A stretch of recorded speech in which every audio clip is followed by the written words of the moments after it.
Hello, and welcome to round 63 of the Flocking Geese's Mating Career Mode on F123, and we're in Japan for the Japanese Grand Prix. Now, we have taken grid penalty, 5 place grid penalty, because, yep. But yeah, we qualified P9, but we're going to be starting further back because of this grid penalty, so let's get on with it. Welcome along then to the magnificent Suzuka International Circuit, a stone's throw away from Issei Bay in the beautiful Japanese countryside. What surprises lie in wait for us today in the Japanese Grand Prix?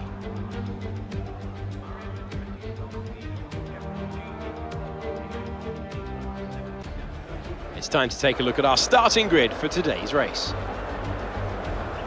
An immense lap from Carlos Sainz yesterday puts him in pole position. Max Verstappen lines up alongside. Considering the rest of the grid, we have Perez, Russell, Ocon, Leclerc, Gasly, Norris, Liam Lawson, Williams, Bottas, Goose, Hulkenberg, Oscar Piastri, Joe, Albon, Tsunoda, Stroll, Sargent, De Vries, Magnussen and Teo Pourchaire. Now, it's almost time for lights out, so let's go down to the track. Anthony Davidson is with us once again in commentary, which is always good news. And tell us about the strategy today. Give us some insights into how the big calls are made. Well, there's a lot that both the driver and the team have to keep in mind when going into a race. The tyres, fuel, energy recovery systems, the list goes on and on. But I think the key to today's victory will come down to the pit stop strategy. Come in too soon and you might find yourself needing more than one stop. Too late and you're putting yourself at a disadvantage by spending longer on worn tyres. Okay, this is our engine supplier's home Grand Prix, which means there's a lot of very important people here behind the scenes. I'd love to give them a strong result to watch today, plus a good result might make my post-race meetings a little bit easier.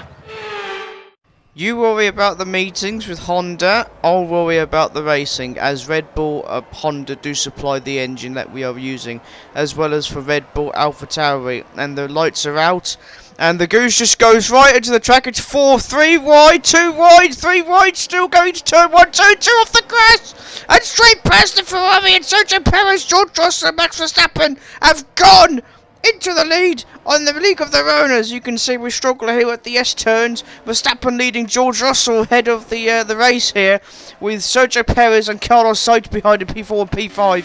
In the first sector alone, it's all gone completely mad. Oh, forgive me, it's not Carlos Sainz, it's Charles Leclerc in P5. Followed by Esteban Ocon, then it's Carlos Sainz, then it's Lando Norris, Williams, Callan Williams from Aston Martin, then it's Liam Lawson in P10. He's not had a feeling good start either. Pierre Gasly, P11, then it's Piastri, Bottas, Hulkenberg, Stroll, Joe, Albon, Tsunoda, De Vries, Sargent, Pourchaire and Magnussen. And breathe. Sector 1 in Japan is literally the hardest part of the track for me, and just the track in general. It promotes fast racing, and you have to stay in a rhythm, because if you can't, you will screw up and you will be very slow and you won't be able to catch up. As we all break off the track there into the chicane where history was made. So much history at this track. Senna and Prost in the first corner. Senna and Prost again the year before. Alonso going through overtaking through this fast straight, as the Goose demonstrates to Perez by giving him some hand gestures here. And this is what effectively what Fernando Alonso did, except that he was on the outside. I don't want to see that again. And then of course there's 2005, the ultimate, which is Fisichella, being passed by Kimi Räikkönen on the first corner, and the last lap of the Japanese Grand Prix 2005, and nothing happened after lap 2, so we literally just went into the pit lane after the end of lap 9, start of lap 10 to get the medium tyres on. Doing so now. Good stop.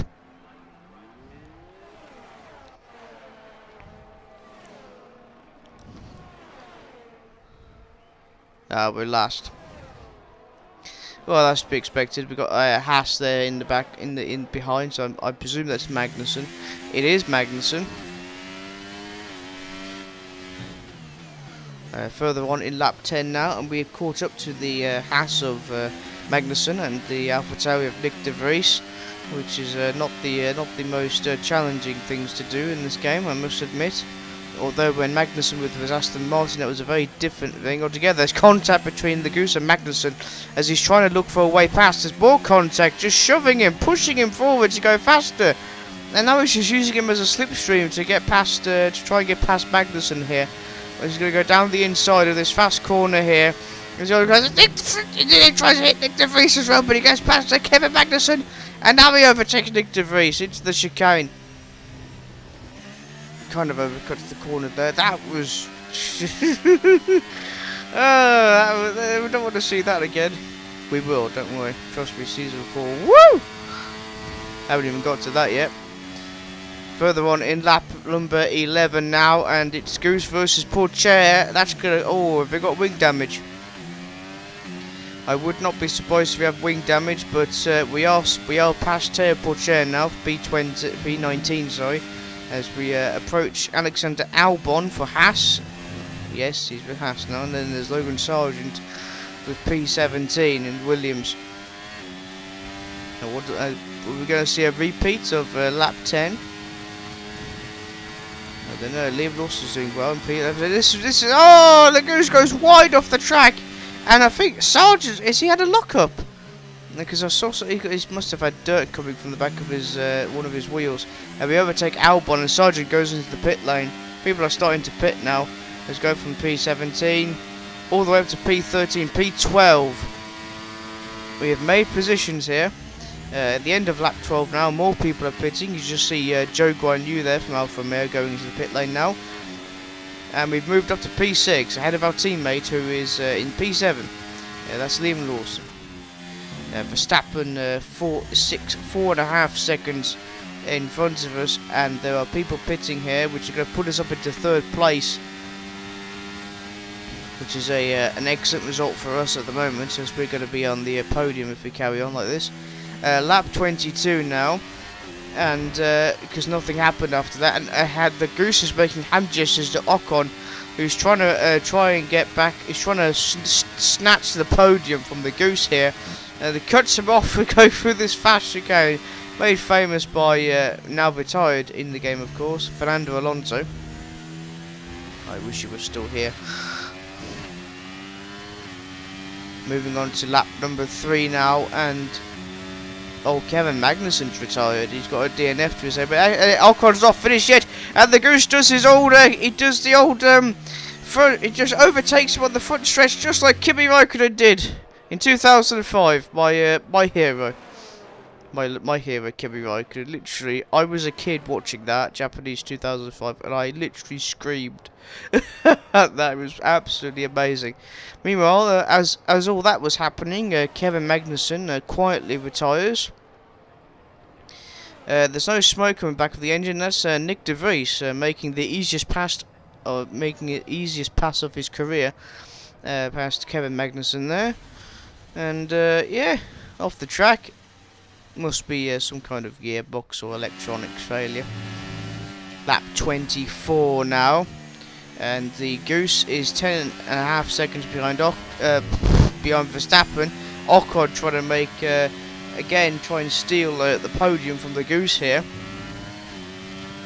Further on, lap 24, coming up to the end of section 2, start of sector 3, and it's literally contact fighting here with Ocon and the Goose here as we go for the fast chicane, and he cuts him off again. Ocon has no chance but to brake, but he's still keeping up with the Goose, as obviously because we struggle at this track. And nothing else happened after that, so your winner for the 2nd time in a row from Singapore is George Russell, who has just lapped Nick de Vries, as you can see there, which ends Nick de Vries' race, as you can see there, as he passes George Russell. But this is not the best of results we wanted, as that means Russell is going to improve his standings even more. And here comes Max Verstappen, who finishes 2nd. behind George Russell, 30 seconds behind, and then here comes the Goose with Oscar Piastri, Ocon, and the two Ferraris who were dominating last season. 1 and 2 was Sainz and Leclerc that won the Japanese Grand Prix last season, and well, P3 will take that, and probably that's the best result we've had at this track. Yet another historic win under their belts. Well done to the team at Mercedes.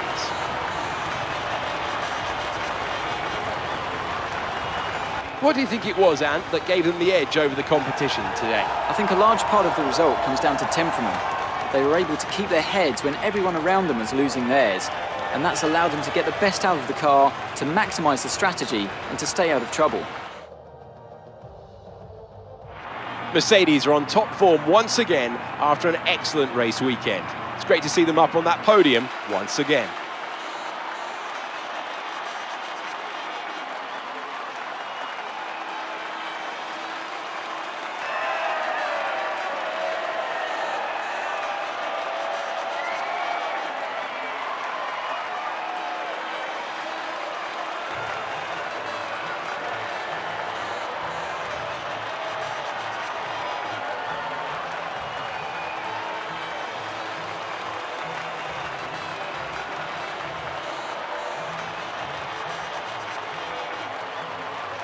Oh, a little bit of the bubbly.